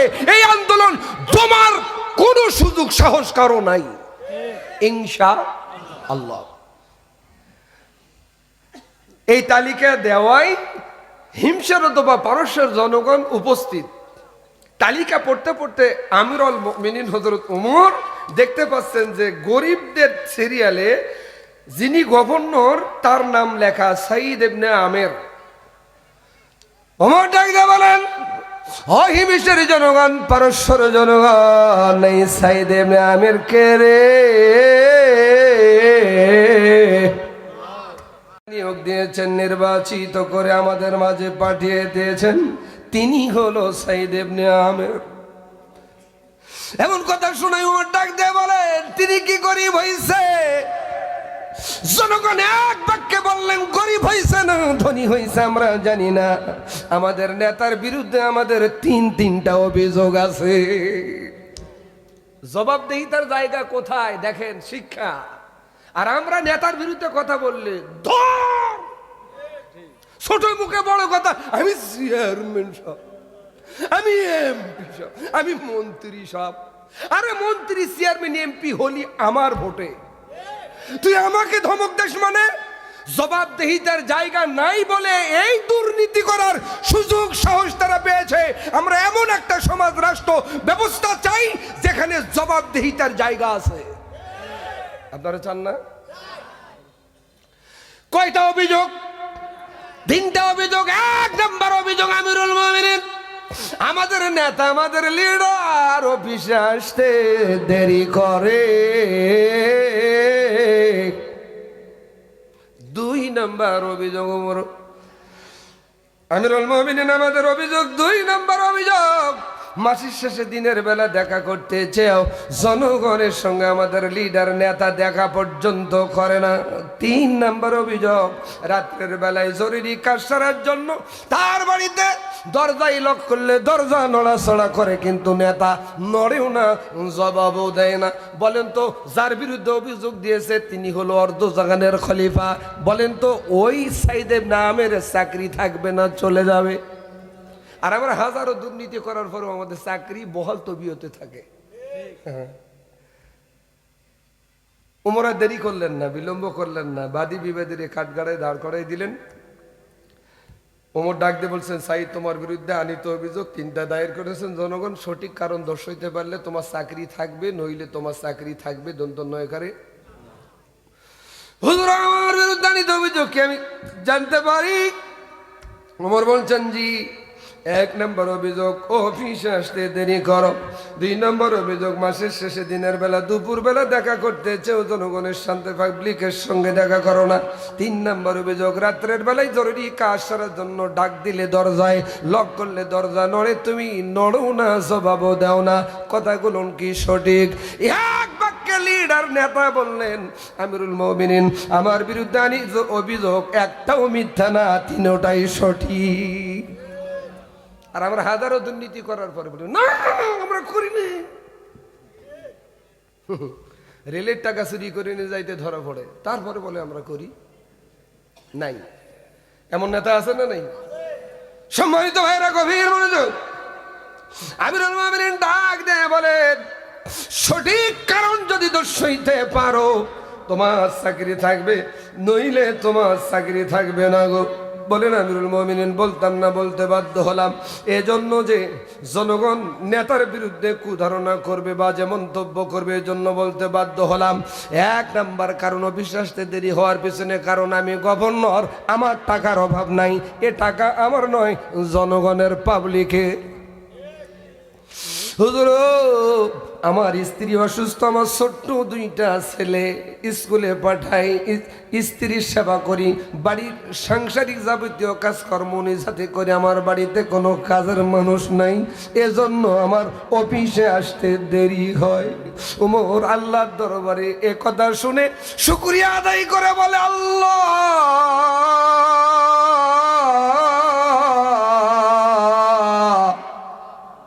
যে নেতা নিয়োগ দিয়েছি এ নেতা দুর্নীতিবাজ নেতা নয়। আর আমরা যত রকমের বাটপাট সিটের, সেগুলাকে আমরা কি করি? মানুষ মারে হলো ভোট পাই আর না পাই, জোর করে হলেও যাবার লাগবে সংসদ। এই লোকটা যদি যায় সংসদ, বলো তোর দ্বারা কি ভালো কামটা হবি?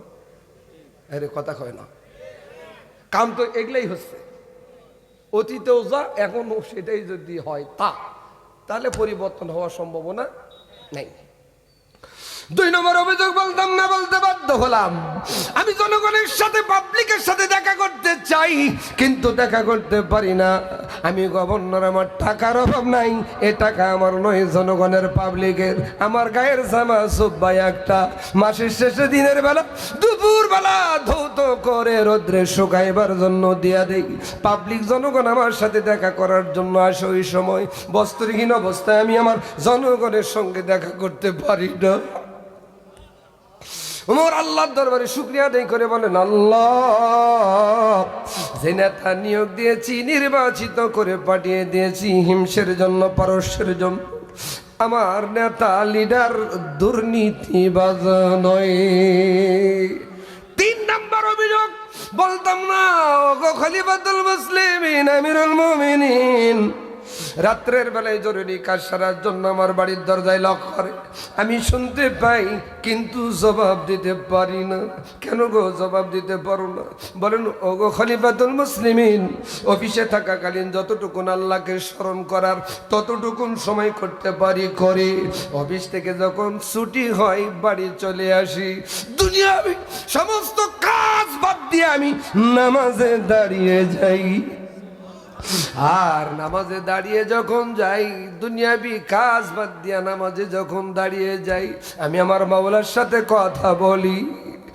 আর নামাজে থাকাকালীন কেউ যদি ডাক দেয় জবাব দেওয়া যায়, এ মাসলা সাঈদ ইবনে আমেরের জানা নাই? উমর বলেন, না না, জবাব তো দেওয়া যায় না। সাঈদ ইবনে আমের ডাক দিয়ে বলেন, এজন্য আমি জবাব দিতে পারি না। ইজলাস থেকে, চেয়ার থেকে উমর লাফ দেয়া ওঠে, সেজদায় পড়ে গিয়ে আল্লাহর দরবারে ডাক দেয়া বলেন, আল্লাহ,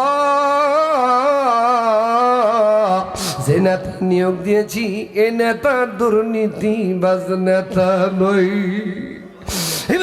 জনগণ, পারস্যের জনগণ কেঁদে কেঁদে বলেন, আমিরুল মুমিনিন, আমরা আমাদের নেতার বিরুদ্ধে বাজে মন্তব্য করেছি, লিখিত অভিযোগ দিয়েছি, ফিরাই নিলাম, চোখের সামনে থেকে চিনতে পারি নাই।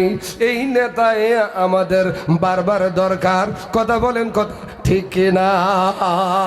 সম্মানিত ভাইয়েরা, গভীর মনোযোগ। এখন দুঃখজনক হলেও সত্য যে পাম্পে তেল নাই, তেল গেল ফুরাইয়া, বাতি যায়নি ভাইয়া, কি হবে আর কান্দিয়া? আরে কথা বলেন না, আরো জোরে বলেন। কয়দিন পরে দেখবেন সারও নাই, কয়দিন পর দেখবেন সয়াবিনের তেলও নাই। এগুলো যুদ্ধ চলতেছে, জোনাল টেরাম, কথা কয় না। ও টেরাম মনে করেছিল যে ইরানকে আমি ধূলিসাৎ করে দেব, কিন্তু ইরান বলতেছে আয়, খেলা হবে। হ্যাঁ, মারহাবা বলেন না? শেষ পর্যন্ত এখন তওবা তাকিদ করতেছে। মারহাবা বলবেন না? আমরা ইরানের পক্ষে না বিপক্ষে? আজকে এই 52টা মুসলিম প্রধান দেশ যদি ইরানের পক্ষে শুধু একটু হুঙ্কার দিত, কিছু করার প্রয়োজন ছিল না। আমি বিশ্বাস করি সারা পৃথিবীর জালেমেরা পালাবার দিশা পেত না। কিন্তু দুঃখজনক হলেও সত্য, আজ ইরান যা করেছে, মুসলিম ঘাঁটিতে যারা জায়গা দিয়েছিল আমেরিকাকে, এই ঘাঁটি আজ থেকে 15 বছর আগে উড়ে দেওয়ার দরকার ছিল। এটা ইরানের ভুল হয়েছে। হোক না সৌদি, হোক না ইরাক, ইরান, কথা বলেন, কথা ঠিক কিনা? দুবাই, আমার কথা ওটা নয়। মুসলমানদের বন্ধু মুসলমান হতে পারে, কোন ইহুদি নাসারা মুসলমানদের বন্ধু হতে পারে না। সুতরাং এই ঘটনা যদি আজ থেকে 15 বছর আগে ইরান ঘটাইতো, এই দুঃসাহস ইরানের উপরে চোখ রাঙ্গাবার সাহস ডোনাল্ড ট্রাম্প সাহেব করতে পারতেন না। আমরা দোয়া করি আল্লাহ ইরানের বিজয়ের মালা পরার তৌফিক দান করুক, বলেন আমিন। আজ মুসলিম প্রধান দেশগুলো শুধু তেল যদি বন্ধ করে দেয়, তাদের হেলিকপ্টার দূরের কথা, বিমান দূরের কথা, কোন যানবাহন চালার সুযোগ পাবে না। আল্লাহ মুসলমানদের এত সয় সম্পদ দিয়েছে, কিন্তু মুসলমান নামধারী তো এরা মুনাফিক। ওদেরকে খুশি না করতে পারলে চেয়ারে থাকা যাবে না। আরে চেয়ার থাকে থাক, না থাকে না থাক, মুসলিমদের ঐতিহ্য ধরে রাখতে হবে। কথা বলেন, কথা ঠিক কিনা? কষ্ট হচ্ছে? সুতরাং আমাদের দেশেও মুনাফিক আছে না নাই? বলে একটা করে আর একটা, এর মাসুল দিবার লাগবে। বুঝেন নাই? এই কিছুদিনের ভিতরেই বুঝবা। নারায়ে তাকবীর। কষ্ট হচ্ছে? গভীর মনোযোগ।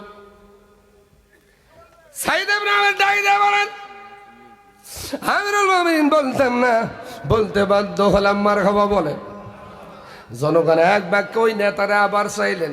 বর্ণনাকারী বলেন, ইয়া রাসূলুল্লাহ, ইয়া হাবিবাল্লাহ, হাত কেটে দিল, পা কেটে দিল, গলায় রশি গলায় কিটকিট করে বসলো। চোখের দিকে তাকালাম, মুখের দিকে তাকালাম, চোখে কোনো পানি নাই, মুখে মিষ্টি হাসি। আর কারণ কি জানতে চাই?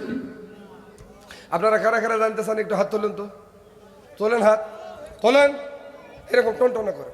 আল্লাহ হাতগুলোকে জান্নাতি হাত হিসেবে কবুল করুন, বলেন আমিন। নামান হাত। অগণিতা মা ও বোনেরা এসেছেন, তাদের উদ্দেশ্যে মুক্তাসার কিছু কথা বলা প্রয়োজন মনে করছি। তাদের কথা বলার পরেই এই ঘটনা বলবো, আর একটু কালেকশন করব আপনাদের জন্য অগ্রিম দাওয়াত তবারক শরীফের। আপনারা না নিয়ে না খেয়ে কেউ যাবেন না, ঠিক আছে না? নেই আলহামদুলিল্লাহ বলেন। কোনো মাহফিলে আপনাদেরকে খাওয়ানো খিলানো যায় না, আপনারা না খাইলেও থাকবেন, এই প্রতিশ্রুতি এটা আমাদেরকে আপনারা বলেন। কিন্তু আজকে না খায়া কেউ যাবেন না, ইনশাল্লাহ বলেন। মা বোনেরা এসছেন, আপনাদের জন্য কলিজা ভরা দোয়া। আমল খুব বেশি করার দরকার নাই, আপনারা 4 খান আমল করবেন।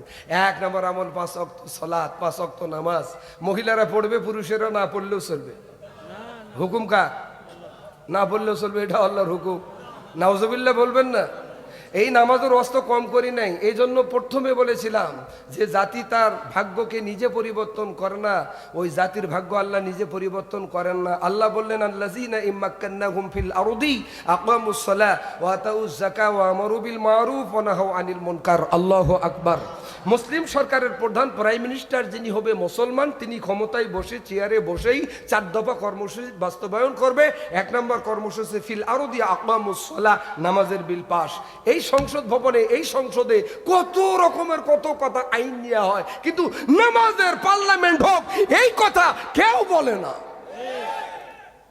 আগামীকাল যদি প্রাইম মিনিস্টার, আমাদের প্রধানমন্ত্রী, মাননীয় প্রধানমন্ত্রী তারেক রহমান যদি বলে আগামীকাল থেকে বাধ্যতামূলক মুসলমান যারা তাদের নামাজ ফরজ করা হলো, আল্লাহ করেছেন সেটা বাস্তবায়ন করার জন্য আমি ঘোষণা দিলাম।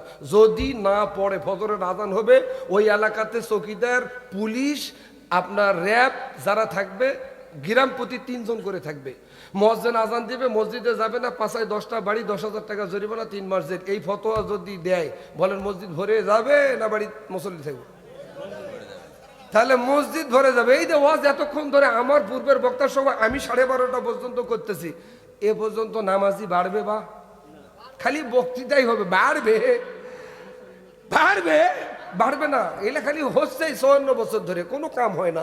এই জন্য রাষ্ট্রীয় পর্যায়ে সরকার যারা মুসলিম হবে তারা যেন নামাজের পক্ষের হয়। আল্লাহ কবুল করুন, বলুন আমিন। সম্মানিত ভাইয়েরা আমার, তাহলে 2 নম্বর হলো ওয়াতুজ যাকাত।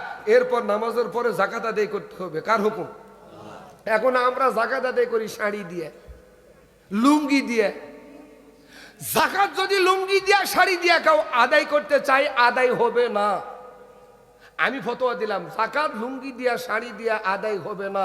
আপনি যাকাত ফান্ডের টাকা একত্রিত করবেন, আর যাকাত খানিওয়ালা 8 শ্রেণীর ভিতরে ওই লোকটা যদি থাকে, তাকে যে পরিমাণ পাবে কোরআন সুন্নাহ অনুযায়ী তাকে সে পরিমাণ দিয়ে স্বাবলম্বী করেন। কিন্তু আপনি একটা শাড়ি দিচ্ছেন, সে শাড়িও এবার যাকাতের, মাননীয় প্রধানমন্ত্রীর তরফ থেকে যে শাড়িগুলা যাকাতের দেওয়া হলো এমপি মন্ত্রীদের মাধ্যমে, প্রত্যেকটা শাড়ি ফাটা ছিঁড়ে। সুবহানাল্লাহ কোন? একটা মহিলা তো এমনও করছে, তোমার শাড়ি তোমরা নেও, ওই কাদার যে এমন ভাবে আপনার মাখামাখি করছে যে দুঃখেই মাখছে। কথা বলেন, কথা ঠিক কিনা? এই যদি হয় যাকাতের অবস্থা পরিবর্তন হবে দেশ জাতি। সুতরাং আল্লাহ যে সিস্টেমে বলেছেন যাকাত আদায় করো, যাকাত দেওয়া নয়, আগে যাকাত আদায় করতে হবে। আর ইন্নামাস সাদাকাতু লিল ফুকারাই ওয়াল মাসাকিন, সূরা তওবার ভিতরে ঘটনা আসছে। 8 শ্রেণীর মানুষের ভিতরে, 8 শ্রেণীর মানুষের ভিতরে ভাগ বন্টন করে যদি বাংলাদেশে দেওয়া যায়, বাংলাদেশে যতগুলো যাকাত দেনেওয়ালা ওই যাকাত আদায় করে ওই 8 শ্রেণীর মানুষকে দিলে বাংলাদেশে যাকাত দিবার মানুষ খুঁজে পাওয়া যাবে না। কিন্তু দুঃখজনক হলেও সত্য, যাকাত যারা দিবে তারা যাকাত নিজেরাই খায়। আর ধরে কোন এই জাকাতের টাকা নিয়ে বেগম পাড়াত বাড়ি বানায়, বিলাসবহুল বাড়িতে ওরা থাকে। এ পর্যন্ত এই দেশের টাকা পাচার করে চলে গেছে চোর ডাকাতেরা, এই পর্যন্ত তাদের বিচার হয় নাই। কথা বলেন, কথা ঠিক কিনা? ন্যায় এবং ইনসাফ প্রতিষ্ঠিত যদি হয়, খোদার কসম ওই টাকাও আসবে, ওই বাটপারদেরকে নিয়ে আসে বাংলাদেশে বিচার করা হবে, পার পাবে না, পার পেতে দেওয়া হবে না। এত নরমাল ঠিক বললে হবে? আওয়াজ দিয়ে বলেন দেখি ঠিক। আরো জোরে, আরো জোরে এইভাবে বলবেন। মুসলমানদের ইমানি স্পিরিট শক্তি আলাদা হবে। এখন গরুর গোস্তের বদলে ঘোড়ার গোস্ত খাওয়ানো হচ্ছে, অনেক সময় অনেক জায়গায় মরা গরু খিলানো হচ্ছে, আরে কুকুরের গোস্ত খাওয়ানো হচ্ছে। কি শুরু হলো দেশে রে? কথা বলুন, কথা ঠিক কিনা? আমরা আর কিছুদিন যাতে যাতে যে আরো কি দেখবো আর হবে সেটা আমার আল্লাহ জানে। এখনো সময় আছে। আসুন ইমানের বলে বলিয়ান হয়ে ঐক্যবদ্ধ হয়ে এই জালেমদের বিরুদ্ধে ঐক্যবদ্ধ হয়ে এক কাতারে একটাই স্লোগান হবে। কথা বলেন, কথা ঠিক কিনা? ন্যায় এবং ইনসাফ প্রতিষ্ঠিত যতদিনে হয় নাই, আমরা বাতিলের কাছে মাথা নত করব না। রাজি আছেন কারা? দুই হাত তুলে দেখেন তারা। নারায়ে তাকবীর, লিল্লাহে তাকবীর। আল্লাহ কবুল করুন। যাকাত আদায় করতে হবে। আমারু বিল মারুফ, ভালো কাজের আদেশ করবে সরকার, করি আমরা। অনাহা আনিল মুনকার, অসৎ কাজ থেকে বিরত রাখবেও সরকার। রাখতেছি। হুজুরেরা কিয়ামত পর্যন্ত বয়ান করেন, মসজিদে শুনতে শুনতে কয় হুজুরেরা ভালোই কথা বলে, মসজিদ থেকে বাইর হলে বলে হুজুরের কথার মানি। আবু জেহেলের কাহিনী আর আমাদের কাহিনী এক। আবু জেহেল যখন জানতে পারলেন যে নবী মোহাম্মদ রসুল্লাহ, বলুন সাল্লাল্লাহু আলাইহি সাল্লাম, মদিনায় যখন গেলেন, বিজয়ের মালা যখন রাষ্ট্রীয় পর্যায়ে পরানো হলো, সুবহানাল্লাহ, আবু জেহেল কাবা শরীফে হাত দিয়ে বলেন, আল্লাহ তুমি আসো, আমি মানি, বিশ্বাস করি, কিন্তু আল্লাহ এখনো সময় আছে, মোহাম্মদকে পরাজয় বরণ করাও, আমাকে বিজয়ের মালে পরাও। আমি তোমার ঘর শুয়ে কথা বলতেছি, কথা দিতেছি, মসজিদে যত রকম হুকুম আহকাম যা আছে সব মানবো। পরে আবার ধরবেন নাকি জানি না, মসজিদ থেকে বাড়ালে তোমার দিন ধর্ম দুনিয়া কিছু মানি না, মসজিদে সব মানবো। আমরা মসজিদে যা আছে, হুজুরের যখন কথা বলে, নেতা নেত্রীরা যখন কথা বলে, কোরআন সুন্নাহ অনুযায়ী মসজিদে আমাদের বুকটা ভরে যায়, আমরা আর ভুল পথে যাব না। কিন্তু মসজিদ থেকে বাড়াইলে আবু জেহেলের মতন সিদ্ধান্ত নেই, তোমার দিন ধর্ম মসজিদ বাহিরে না। কথা বলেন, কথা ঠিক কিনা? ওই আবু জেহেল আর এই জাহেলেরা এক। কষ্ট হচ্ছে। আসি তখন অনেকদিন পর একটু কোলাম, সারা রাত আপনারা থাকেন, আমার বাপও থাকবে না। সম্মানিত ভাইয়েরা, তাহলে 4 নম্বর অনাহা আনিল মুনকার, অসৎ কাজ থেকে বিরত রাখবে সরকার। এই 4 দফা কর্মসূচি যদি বাস্তবায়ন করা হয় রাষ্ট্রীয় পর্যায়ে, বাংলাদেশে হুজুরদের ডেকে নিয়ে এসে ওয়াজ করে আর হাদিয়া দেওয়ার প্রয়োজন হবে না, কারণ রাষ্ট্রের সরকার তখন ওয়াজ করবে। কথা বলেন, কথা ঠিক কিনা? মা বোনেরা, কান দিয়া মন দিয়া হৃদয় দিয়া শুনুন, বেশি আমলের দরকার নাই। নবীজি বললেন, আনাস রাদিয়াল্লাহু তাআলা আনহু থেকে বর্ণিত, মহিলা মা বোন 4টি আমল করবে, এক জান্নাত আর দরওয়াজা, যে কোনো দরওয়াজা দিয়া বিনা হিসাবে আল্লাহর জান্নাত যেতে পারবে। সুবহানাল্লাহ বলেন। 1 নম্বর আমল হলো 5 ওয়াক্ত নামাজ। মহিলারা পড়বে, পুরুষেরাও পড়বে। দুঃখজনক হলেও সত্য, আমার দেশের মা বোনেরা 5 ওয়াক্ত নামাজ পড়ে ঠিক, জোহরের নামাজ আসরের একটু আগে। আমার দেশের যুবকেরা 5 ওয়াক্ত না পড়লেও 3 ওয়াক্ত কাজা করে, 2 ওয়াক্ত কাজা করে না, 3 ওয়াক্ত কাজা করে না, 2 ঈদ আর শুক্রবার। সুবহানাল্লাহ কইবেন না? আজ কি বার? জোরে কোন, আজ কি বার?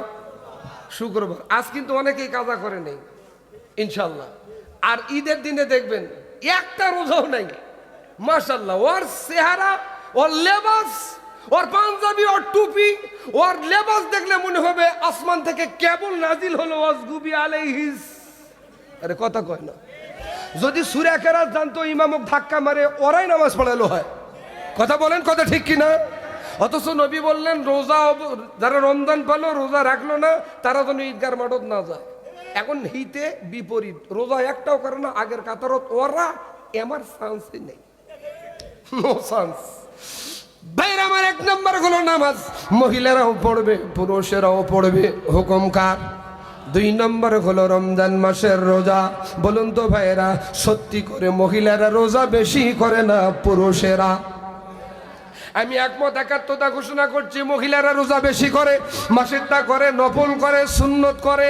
এখনো 6টা রোজা করতেইছে অনেকে। রমজানের পরে এই শাওয়াল মাসে 6টা রোজা যদি কেউ করতে পারে, মা এবং বোনেরা এবং ভাইয়েরা এবং বয়োজ্যেষ্ঠ মুরব্বীরা, 1 বছরের সব বান্দার আমলনামায় লিখে দেওয়া হবে। সুবহানাল্লাহ কোন না? 1 বছরের গুনাহ আল্লাহ মাফ করে দিবে, কোন না সুবহানাল্লাহ? সুতরাং অনেকেই করছেন, অনেকেই করতে পারিনি, এটা আমাদের কপাল। কথা বলেন ঠিক কিনা?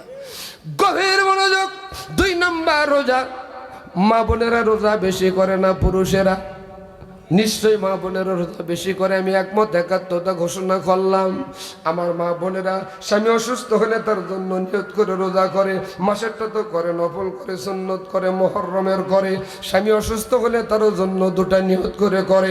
আপনার স্ত্রীও তো অসুস্থ হতে পারে, আপনি আপনার স্ত্রীর অসুস্থতার জন্য কয়টা রোজা মান্নত করেছেন? একটাও করেন নাই, বরং বলেছেন কতক্ষণে মরে। মরলে এটা 2 লাখ, এমন হাজি নাই? এই কথা কয় না। যৌতুক ছাড়া বেটাক বিয়েও দেয় না। আপনাদের তো 5 বিবি, অনেকের 1 বিবিও হয় না। আপনাদের তো মাশাআল্লাহ কপাল, আলহামদুলিল্লাহ বলেন। ইসলাম দিছে 4টে, আপনারা ইসলামকে ওভারটেক করে আরো একটা বেশি, মানে 5 বিবি। কয় বিবি? জোরে কোন, কয় বিবি? 5। সম্মানিত ভাইরা, তাহলে 2 নম্বর রোজা আলহামদুলিল্লাহ বলেন। রাজি আছেন তো? মা বোনেরাও করবে, পুরুষেরাও করবে। রাজি আছেন তো? আল্লাহ কবুল করুন। 3 নম্বর হলো স্বামীর খেদমত। আমার দেশের মা বোনেরা স্বামীর খেদমত যতটুকুন পারে করে। আমরা আবার নেই দেই আর একভাবে। লবণ হলুদ তরকারি ধয় নেই, মনে নেই, স্মরণ নেই, হতে পারে। বউরে ডাক দে, বলি এমন হলো কেন? ঝগড়া ঝাগড়ি, শেষ পর্যন্ত মারামারি। মারতে বউ বলে, ভাই রে আর মারিস না। ভাই কয় লাভ নাই, আব্বা গো নাউজুবিল্লাহ বলবেন না? আচ্ছা, বউ মারেন কারা কারা একটু হাত তোলেন। একজন পাইছিলাম কিন্তু বিয়েই করেনি। আচ্ছা, বউ মারা যাবে? জোরে বলেন, বউ মারা যাবে? আমি বলছি 100% বউ মারা যাবে। সুবহানাল্লাহ কোন? মা বোনেরা মন খারাপ করবেন না, 100% বউ মারা যাবে ইনশা। কিন্তু মারবেন কোন তরিকায়? সে তরিকার কত আজ থেকে 1500 বছর পূর্বে আমার আপনার নবী বলে দিয়েছেন। সুবহানাল্লাহ কোন? মারবেন, লাঠিটার পরিমাপ হবে মেসওয়াক পরিমাণ। এ সুবহানাল্লাহ কোন না? কি পরিমাণ? এই মেসওয়াক পরিমাণ লাঠি দিয়ে আপনার স্ত্রীকে মারবেন, একটা গুনাহ হবে না। মা বোনেরা মনে মনে হয় মানে নিয়ত করতেছেন, এই হুজুর তো আসলে ভালোবাসাই করলো। এটা দিয়েও যদি আপনাদের না পোষায়, কোল বালিশ আছে না, বড় বালিশ, শুইতে গিয়ে একটা বড় বালিশ থাকে, এই কোল বালিশ দিয়ে আপনার স্ত্রীকে আপনি ইচ্ছা তরে মারবেন, মনে যতটা রাগ বসা আছে মারবেন, একটা গুনাহ হবে না। সুবহানাল্লাহ বলবেন না? আর যদি 1 হাত লাঠি দিয়ে আপনার স্ত্রীকে আপনি আঘাত করেন, নবী সাল্লাল্লাহু আলাইহি সাল্লাম বলেছেন, ওই স্ত্রীকে আঘাত করার কারণে ওই স্বামীকে 25টা উট স্ত্রীর নামে সদকা করে দিতে হবে। বর্তমানে 25টা উটের দাম 50 লাখ। মা বোনদের দৃষ্টি আকর্ষণ করে বলছি, 5 বিবির মা ও বোনেরা ভালো করে মন দিয়ে, দিল দিয়ে, কান দিয়ে শোনেন। ইতিপূর্বে যারা মার খেয়েছেন মাফ করবেন। স্যাটেলাইটের মাধ্যমে আপনারা আমাকে যারা দেখতে পাচ্ছেন মাফ করবেন। আগামীকাল থেকে মারার নিয়ত করলে আপনি ওপেন বলবেন, গোলামের বেটা মারবা মারো, আপত্তি নাই। আজাদি আমাদের রস করে দিয়েছেন। তোমার 5 বিবি, তোমার 5 বিবি, তোমার 1 বিবি করারও সাহস থাকবে না। মারবা মারো, 50টা উটের টাকা দাও। আরে সুবহানাল্লাহ কয় না? আচ্ছা বলেন, মা বোনেরা খুশি না বেজা? এটা আর কয় না, কত জোরে কোন, খুশি না বেজা? তাহলে বউ মারবেন, জোরে কোন মারবেন। খবরদার মারা, হ্যাঁ মারবেন, কিন্তু মাপটা তো দেখে দিলাম, মেসওয়াক পরিমাণ লাঠি। এ লাঠি দিয়ে না পুষলে কোল বালিশ। এর দ্বিতীয় কোনো হাদিস নেই। 3 নম্বর স্বামীর খেদমত। ও মা বোন, স্বামীকে সন্তুষ্ট করবেন, আল্লাহ না করুন ওই রাত্রে যদি আপনি মারা যান, স্বামী যদি বলে আল্লাহ আমার স্ত্রী আমার কাছে ভালো, এতটুকুন সত্য সাক্ষ্য দেবে, আরবিতে বলা হয় রায় দেবে, আপনি জান্নাতি।